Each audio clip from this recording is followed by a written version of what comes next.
सभी का बहुत-बहुत स्वागत है मेरे इस यूट्यूब चैनल पे। तो आज बहुत दिनों के बाद मैं ब्लॉगिंग स्टार्ट कर रही हूँ, क्योंकि मैंने सोचा कि आज तो करना बनता है, क्योंकि आज मेरा 16 सोमवार का उद्यापन है।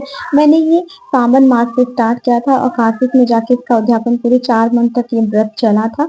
16 सोमवार का व्रत जो 16 को करना होता है। तो ये मेरे सारे सामान हैं जो पूजा में लगते हैं, पंडित जी ने लिखाया था, तो ये सारा सामान मैंने एक दिन पहले ही ला के रख दिया था। उसके बाद अब जल्दी-जल्दी नहा धो के जाके चूरमा बनाना है, क्योंकि ये बहुत इम्पोर्टेंट होता है प्रसादी के लिए। ये रहा चूरमा, जो आटे का बनता है। आटे को घी में भून के उसमें शक्कर डाल के प्रसादी बनाया जाता है। तो ये सारी प्रसादी आज कुछ ज़्यादा मात्रा में बना रही हूँ, क्योंकि सारे बँटते हैं प्रसादी, तो इसलिए मैं कुछ ज़्यादा ही 1 पाव आटे का बना रही हूँ पूरा चूरमा।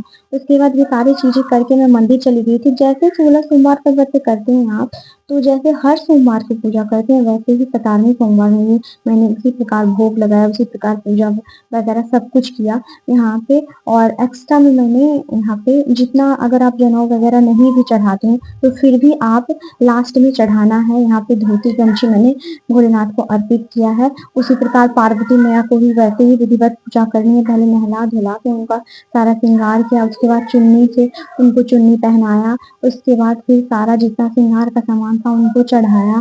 फिर साड़ी यहाँ पे मैं लाई थी, चूड़ी वगैरह सब कुछ जितने भी श्रृंगार के सामान थे, जो भी हुआ तो वो सारे मैंने चढ़ाए।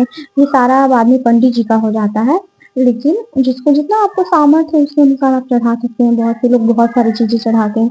मुझे जितना आया, मतलब जितना बना उतना मैंने चढ़ाया। फिर यहाँ पे सारे पूजा पाठ करके उसके बाद यहाँ पे मैं बैठ गई थी हवन के लिए। यहाँ पे हवन नहीं, हवन के पहले कथा, पंडित जी कथा भी आज पंडित जी ही कराए थे, क्योंकि हर सोमवार को खुद से कथा पढ़ती थी, लेकिन इस सोमवार को पंडित जी कथा पढ़ रहे थे। कथा पढ़ने के बाद हवन कराना था, तो वो आज कथा भी पंडित जी सुनाए थे। उसके बाद हवन के लिए मैं सारे चीज़ लेके बैठ गई थी। यहाँ पे हवन हो रहा है, हवन होने के बाद आरती हो रही है। आरती करने के बाद पंडित जी को भोजन कराना था, तो यहाँ पे चूड़ा, दही और चीनी का भोजन कराई मैं। उसके बाद 2 छोटी-छोटी कन्या थी, उसको भी मैंने वहाँ पे साइड में बैठा के उसको भी मैंने भोजन करा दिया। तो यहाँ पे चूड़ा, दही, चीनी मुझसे बन पाया, क्योंकि मंदिर ले जाने में इतना सामान बहुत ज़्यादा पड़ जाता, वरना पूरी सब्जी भी बना देती, लेकिन मैं चूड़ा, दही का ये भोजन करा रही हूँ। और जितने भी फल वगैरह थे तो पंडित जी को मैंने पहले दे दिया था। तो यहाँ पे चूड़ा, दही पंडित देख सकते हैं कर रहे हैं भोजन। मुझसे जितना हो सका मैंने किया। पंडित जी जितना लिखाए थे वो सारे सामान अवेलेबल हुए। तो बहुत ऐसी चीज़ें होती, बहुत सारी चीज़ होती है 16 सोमवार में, आपको जितना हैसियत बन सकता है आप कर सकते हैं। बहुत सारे आदमी भोलेनाथ को चांदी या फिर तांबा या फिर सोना, बहुत सारी चीज़ बन के भी दान किया जाता है, लेकिन उतना मेरा सामर्थ्य नहीं था, तो जितना हुआ उतना किया।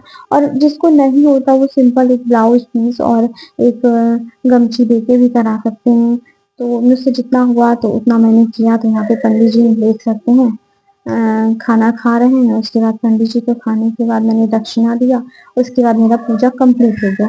और यहाँ पे 2 बच्ची थी, तो उनको भी मैंने, उसको भी बैठा के मैंने बोला तुम लोग भी खा लो तो अच्छा होगा। मैंने सोचा था 16 कन्या को भोजन कराएँगे, पर इतना जल्दी-जल्दी सब कुछ हुआ, पंडित जी पहले आ गए थे कि मैं कन्या को बुला ही नहीं पाई। तो यहाँ पे 2 ही थी, तो 2 ही को मैंने सोचा करा देते हैं, फिर कभी करेंगे तो और अच्छे से करेंगे। तो यहाँ पे 2 कन्या का जमाने के बाद, सब कुछ हो जाने के बाद पंडित जी से, भगवान से आशीर्वाद ले लिए। उसके बाद हम आ